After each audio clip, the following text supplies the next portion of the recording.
메리 크리스마스. 12월 22일 화요일 큰 음료 바벨론이란 제목으로 우리 함께 강림절 새벽 예배 시작하겠습니다. 우리 다 함께 사도신경으로 신앙 고백 하시겠습니다. 나는 전능하신 아버지 하나님 천지의 창조주를 믿습니다. 나는 그의 유일하신 아들 우리 주 예수 그리스도를 믿습니다. 그는 성령으로 잉태되어 동정녀 마리아에게서 나시고 본디오 빌라도에게 고난을 받아 십자가에 못 박혀 죽으시고 장사한 뒤 사흘 만에 죽은 자 가운데서 다시 살아나셨으며 하늘에 오르시어 전능하신 아버지 하나님 우편에 앉아 계시다가 거기로부터 살아있는 자와 죽은 자를 심판하러 오십니다. 나는 성령을 믿으며 거룩한 공교회와 성도의 교제와 죄를 용서받는 것과 몸의 부활과 영생을 믿습니다. 아멘. 오늘 강림절 24번째 날 큰 음료 바벨론이라는 제목으로 하나님 말씀 전해드립니다. 먼저 우리 하나님 말씀 보겠습니다. 요한계시록 17장 4절에서 5절 말씀입니다. 개역개정 성경으로 읽고 그 다음에 세번역으로 우리 함께 읽겠습니다. 먼저 함께 요한계시록 17장 4절 5절을 함께 읽겠습니다. 그 여자는 자줏빛과 붉은빛 옷을 입고 금과 보석과 진주로 꾸미고 손에 금잔을 가졌는데 가증한 물건과 그의 음행에 더러운 것들이 가득하더라. 그의 이마에 이름이 기록되었으니 비밀이라 큰 바벨론이라 땅의 음녀들과 가증한 것들의 어미라 하였더라. 아멘. 세번역입니다. 함께 읽겠습니다. 이 여자는 자주색과 빨간색 옷을 입고 금과 보석과 진주로 꾸미고 손에 금잔을 들고 있었는데 그 속에는 가증한 것들과 자기 음행에 더러운 것들이 가득하였습니다. 그리고 이마에는 땅의 음녀들과 가증한 것들의 어미 큰 바벨론이라는 비밀의 이름이 적혀 있었습니다. 아멘. 이제 우리 두 눈을 감으시고 하나님 말씀을 들으시면서 내 마음에 담겨지는 말씀이 있는지 살펴보도록 하겠습니다. 제가 먼저 개역개정을 읽어드리겠습니다. 그 여자는 자줏빛과 붉은빛 옷을 입고 금과 보석과 진주로 꾸미고 손에 금잔을 가졌는데 가증한 물건과 그의 음행에 더러운 것들이 가득하더라. 그의 이마에 이름이 기록되었으니 비밀이라 큰 바벨론이라 땅의 음녀들과 가증한 것들의 어미라 하였더라. 세번역으로 다시 한번 읽어드리겠습니다. 이 여자는 자주색과 빨간색 옷을 입고 금과 보석과 진주로 꾸미고 손에 금잔을 들고 있었는데 그 속에는 가증한 것들과 자기 음행에 더러운 것들이 가득하였습니다. 그리고 이마에는 땅의 음녀들과 가증한 것들의 어미 큰 바벨론이라는 비밀의 이름이 적혀 있었습니다.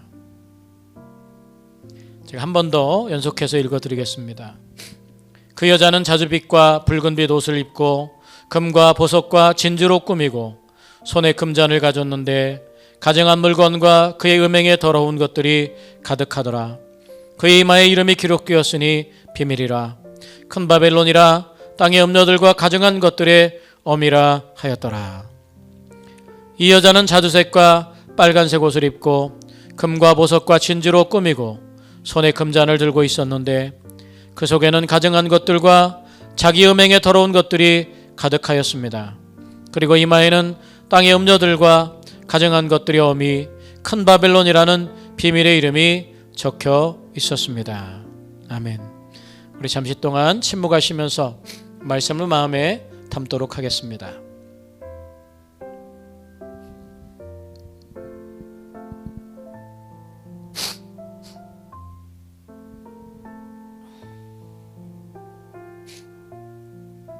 네, 여러분 마음에 어떤 말씀이 담겨졌는지 그것이 오늘 하나님이 여러분에게 주시는 말씀일 겁니다.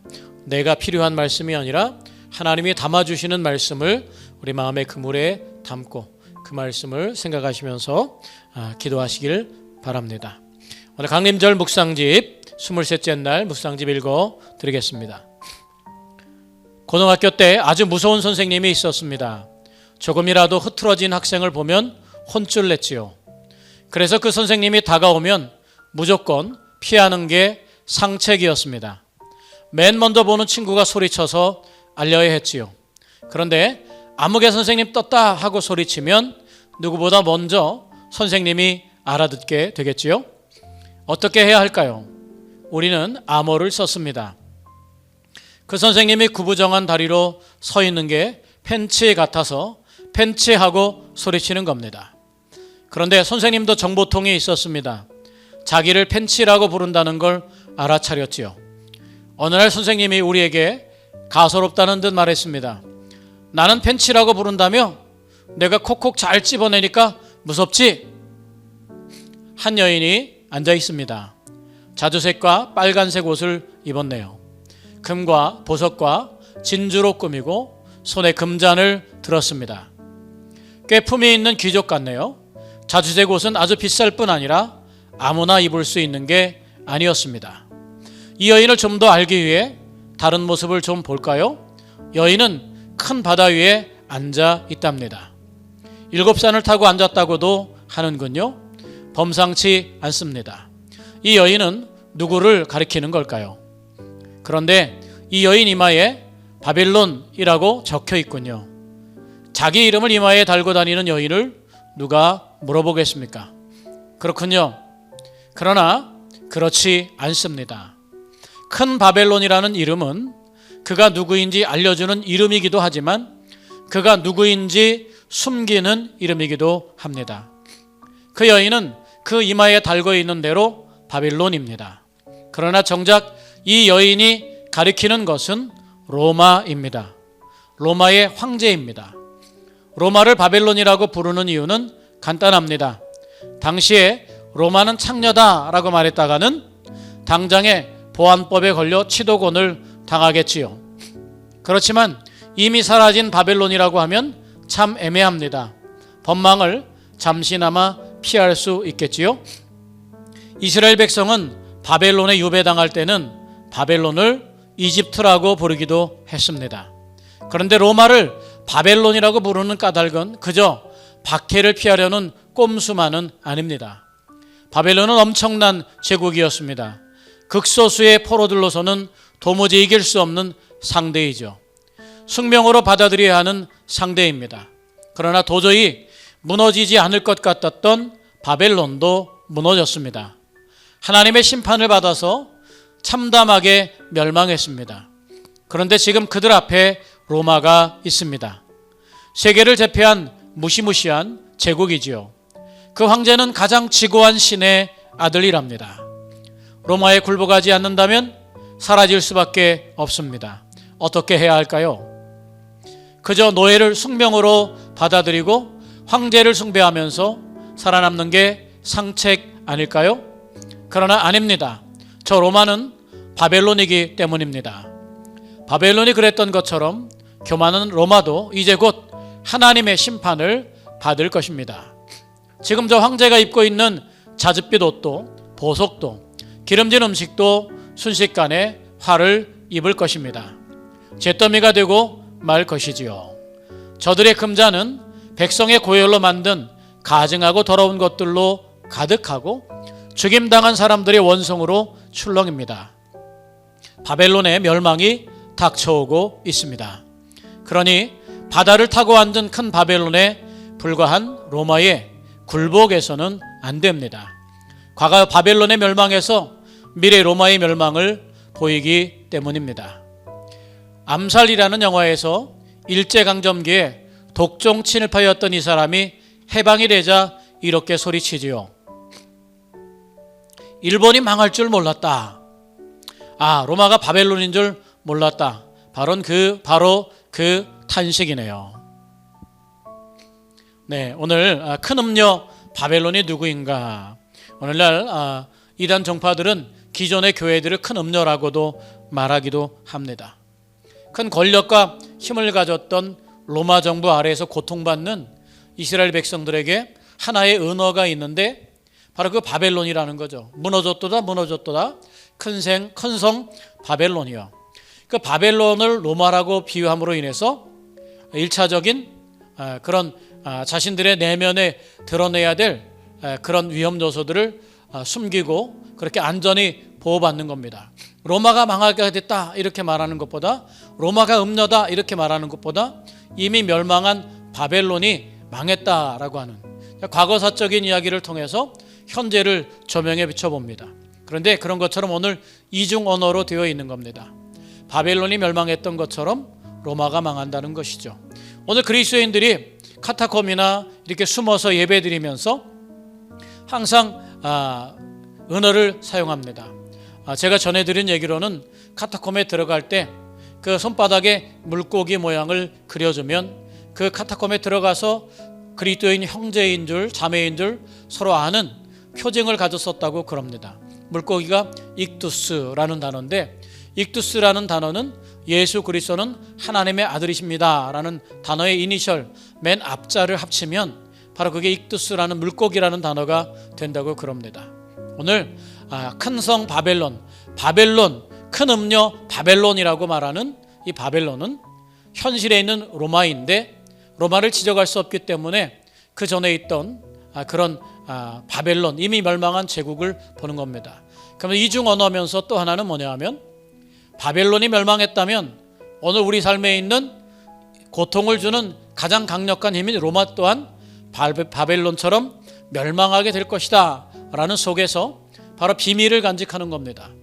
지금 우리가 조금만 참고 견디면 그날이 온다는 거죠.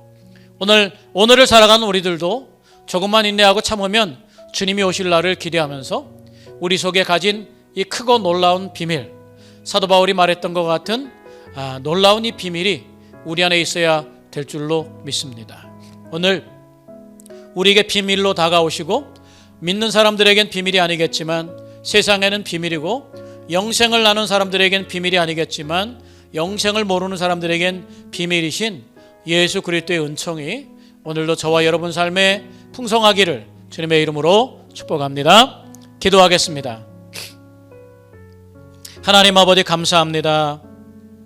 이스라엘 백성들은, 믿음의 선조들은 로마로부터 핍박을 받으면서 큰 바벨론을 로마로 생각하고 바벨론이 멸망했던 것처럼 오늘날 환난과 곤고와 핍박과 죽음을 주는 로마 역시 무너질 것임을 믿으며 참고 인내했습니다.